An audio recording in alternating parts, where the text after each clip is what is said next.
say shall. Will the Democrats give John Kasich credit? Oh, I think that there are plenty of people across the country. If you look at Pennsylvania, Michigan, Ohio, whether it's Marcellus Shale or other shale deposits, Democratic governors, Republican governors, past, present, we are all anticipating whether or not we will be able to see a sustained economic growth from these kinds of natural resources. Doing it, however, as the President pointed out, as the Governor has pointed out, in an appropriate, mindful way with regard to long-term and short-term impact on the environment is key to whether or not it can be achieved successfully. It's one thing and I think the jury's out in that regard. I think, however, as you know, in Steubenville and Eastern Ohio, there's a great number of Democratic lawmakers who have shared concerns with the Governor as to how we're progressing as it relates to extracting shale. And I think the President pointed out a couple weeks ago that we should do it in a mindful way that keeps into account the long-term impacts it has on the environment. Now, there's nothing to suggest that Governor Kasich is not doing that. He called for a cessation on injection wells because of the earthquakes in Youngstown.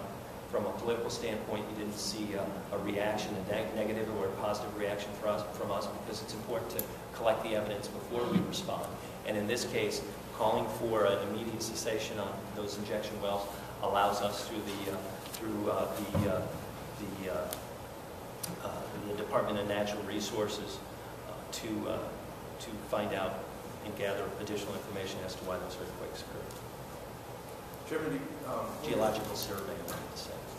So what are your thoughts about this effort to remove House Bill 194, the referendum from the ballot legislatively? You remember that dog and pony show back in August when John Kasich showed up with Speaker Batchelder and Tom Niehaus and put up folding tables over in the Rive Center with name tags? It was then what we know now. It was a clown show. It was a dog and pony show. It was trying to grab the attention away from the Senate Bill 5 and the campaign to repeal state issue Senate Bill 5 and state issue 2. This is no different. These are very smart individuals. I don't use the word clown as a pejorative, a mere description of the events. It's like juggling. You want to capture attention. It's like riding a unicycle. You want to distract. It's like putting makeup on your face and throwing water balloons at kids. You want to capture our attention and distract it from the facts. Here are the facts. House Bill 194 provides a great deal of voter suppression, not for rich people, not for those who are well attended to, but for the poor, the weak, and those that are disenfranchised. The fact of the matter is more Democrats work between 9 and 5 than Republicans. It's just a fact. Hourly workers have set hours. They work during the middle of the day. It's more difficult for them to vote. Early voting allows greater opportunity for Democrats to vote. It's just a fact. The fact of the matter is more blue-collar workers work Monday through Friday than others because of the flexibility that white-collar workers enjoy. It's just a fact. So allowing people to vote on a Saturday or Sunday or late in the evening on a Thursday or a Wednesday at the discretion and the direction of a local board of elections, taking into account the local and economic environment in those communities, allows a greater number of Democrats to vote. It's just the facts. There's only been one person in the last month convicted of voter fraud in the Midwest. One. That's the Indiana Secretary of State. He's a Republican.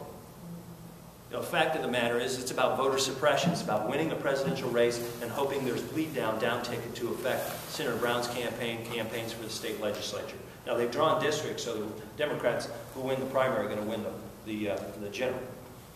Okay, they've drawn the districts, so those 4 seats are going to be 4 seats. Now, there are opportunities for us to win additional congressional seats, but it hinges on whether or not we're going to be able to turn out the vote. And the only way we're going to be able to turn out the vote is allow greater accessibility to the franchise. Boards of elections members did not raise their hands and take an oath to uphold a budget.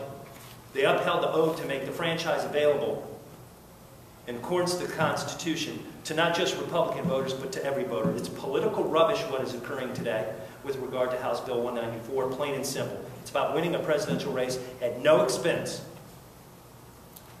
Jennifer Berger expressed some concern about the effect on voter turnout if the personhood amendment makes it to the ballot and that referendum is repealed.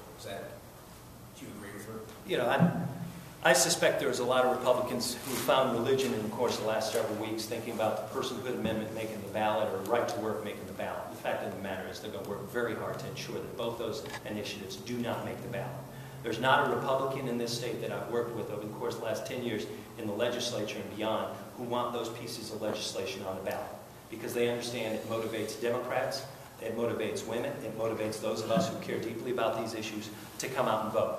So they have a two-pronged strategy. First, ensure that those initiatives don't get to the ballot. If they do, ensure that fewer Democrats will be able to vote by lessening the likelihood that the franchise is going to be available to all of us instead of some of us. Those are the facts. House Bill 194 was a flawed piece of legislation, and you have a speaker today who is willing to cut that bill up, put it in his words, put it in several pieces of legislation so as to avoid a referendum. It's patently on its face, not in accordance with the will of the people of this state. And it's patently unfair and overly political for the Speaker and the Senate President to go down the path of trying to divide 194 into several pieces of legislation to achieve their end goal, and that goal is to suppress voters who live in places like East Cleveland, suppress voters who live in places like Port Clinton, suppress voters who live in places like Columbus. It's not a cost issue. This is not an issue where you should have one person making the rules in terms of hours.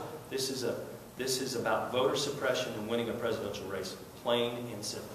And we are adamantly opposed to any changes. We want this bill to go to the ballot. We want to defeat it. We want to win seats. We want to place before the voters the opportunity to be heard on this. And if they are heard, like Senate Bill 5, the voters will respond accordingly. So, given that the state of the state will likely include some proposals, some looking forward as well as looking back, but I mean, voters are tired of all this back and forth between the parties and lack of movement. And here in Ohio, Republicans control it all. I guess I ask you, do you anticipate an issue or two in the year ahead in which Democrats can participate and actually have some influence in some of these? I speak specifically. Randy Gardner opposed Senate Bill 5, spoke out against it. He's a good Republican, one of the longest-serving Republicans in the legislature. I think the second longest-serving Republican in the legislature in the body today.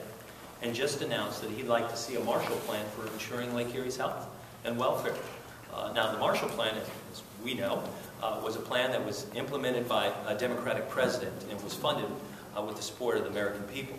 And for a Republican from Northwest Ohio to stand up and say, we need to invest more public resources into protecting Lake Erie, just weeks after helping us defeat Senate Bill 5, tells me there's room for us to work together, both Republican and Democrat, to share our goals. But we literally do not know what John Kasich's going to say tomorrow because he does not want you to know. You remember the old days when Bob Taft would have a pre-conference or somebody would speak out about what the state of the state was going to be about. You remember the old days when George Voinovich would provide talking points 2 days in advance. You remember the old days when you'd sit down with Governor Strickland for as long as you wanted to sit down, and he would talk about any number of things before the state of the state. Here's what we know. The counselor to the governor, Jay Chabria, has spent the better part of the last month campaigning against the Republican chairman, going around the state collecting signatures to try and defeat the Republican chairman. It seems to me it's not about Democrats and Republicans going like this. It's about Republicans and Republicans going like this. You know, the things I pointed out, investing in the automobile industry, going about fracking in a mindful and appropriate way that protects the environment, investing in education, ensuring health care is available not to just some of us, to all of us. I think those are issues that most Americans, most Ohioans, regardless of political affiliation, could come around and support. We've not heard the same kind of tone from the governor on these kinds of issues. I'm hopeful tomorrow we do, but I suspect there'll be no written remarks, so there'll be limited opportunity to keep him on message.